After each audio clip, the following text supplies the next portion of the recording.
Pagbasa gikan sa basahon ni Sirach. Kung gusto ka, makahimo ikaw pagtuman sa mga kasuguan sa Ginoo. Makapili ka kung magmatinumanon ka ba kaniya o dili. Giputang niya ang kalayo ug ang tubig diha sa imong atubangan. Kabuta ug kuhaa ang bisan unsa nga imong magustuhan. Gipapilian kanimo ang kinabuhi ug ang kamatayon. Maimo ang bisan unsa nga imong pilion. Ang kaalam ug ang gahom sa Ginoo dako gayud ug nakita niya ang tanang butang. Nasayod siya sa tanan nga buhaton sa usa ka tawo ug nagbantay siya kanila nga mahadlokon kaniya.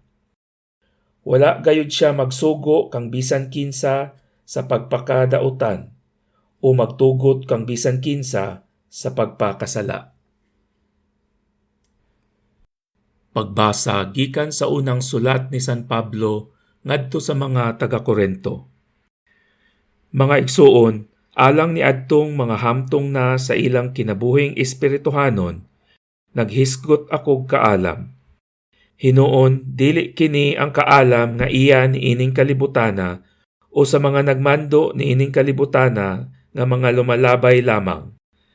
Ang kaalam nga akong gitudlo mao ang tinagong kaalam sa Dios nga iyang gililong sa tao, apan gipili niya alang sa atong himaya, bisan sa wala pa himua ang kalibutan.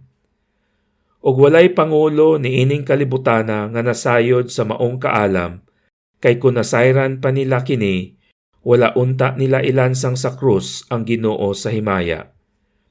Hinuon, sumala sa giingon sa kasulatan, ang wala makita ug madungog ug ang wala gayud palandunga sa tawo mao ang giandam sa Dios ni adtong nahigugma kaniya. Apan git padayag kanato sa Dios ang iyang tinago pinaagi sa iyang espiritu. Ang espiritu nagsusi sa tanang mga butang bisan pa ni adtong labing natago nga mga katuyuan sa Dios. Pagbasa gikan sa Ebanghelyo sumala ni San Mateo. Miingon si Jesus sa iyang mga tinun-an, ayaw ninyo huna-unaa nga mianhi ako aron pagsalikway sa balaod ni Moises ug sa mga pagtulun-an sa mga propeta. Wala ako moanhi aron pagsalikway niini, kundili aron pagtuman hinuon sa hustong kahulugan. Timan-i kini, samtang anaa pa ang langit ug ang yuta, bisan ang labing gamay nga kudlit o ang labing jutay nga bahin sa balaod, dili gayud mahanaw hangtod matuman ang tanan. Busa ang dili magtuman bisan sa labing gamayng bahin sa kasuguan ug magtudlo sa uban sa pagbuhat sa ingon, mahimong labing ubos sa gingharian sa langit.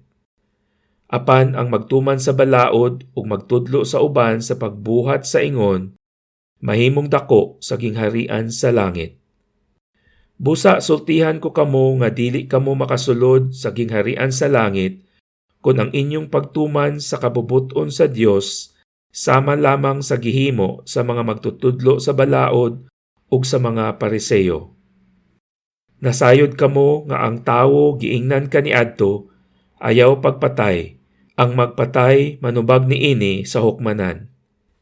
Apan karon sultihan ko kamo nga ang masuko sa iyang isig katawo dadon ngadto sa maghuhukom ug ang maghingalag kuanggol sa iyang isig katawo manubag niini ngadto sa labawng hukmanan ug bisan kinsa nga moingon nga buang ang iyang isig katawo malagmit nga mahiagom sa kalayo sa impierno.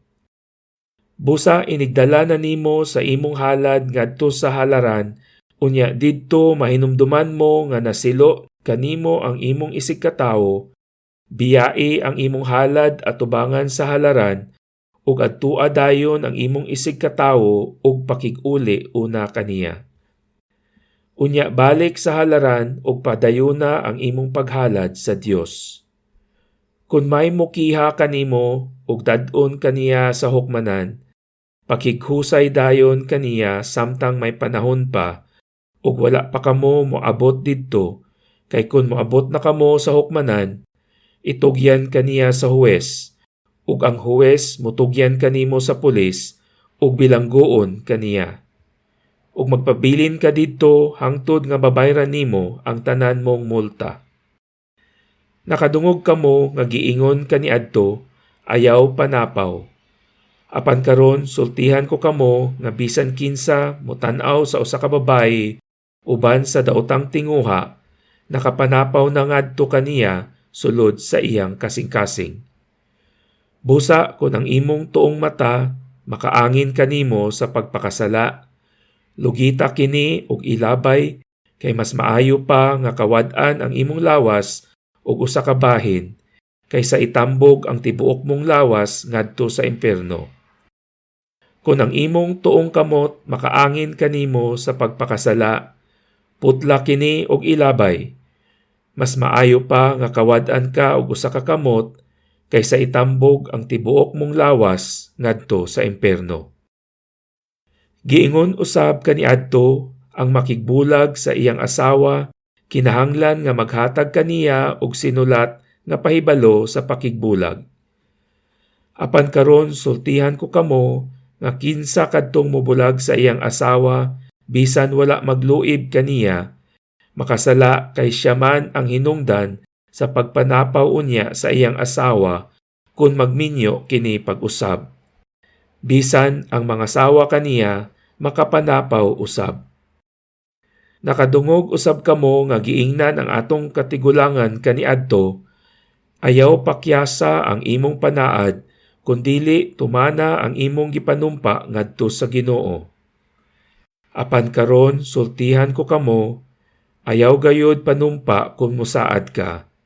Ayaw panumpa sa langit, kay ang langit mao ang trono sa Dios, o sa yuta, kay ang yuta mao ang iyang tumbanan, o sa Jerusalem, kay kini mao ang syudad sa halangdong hari.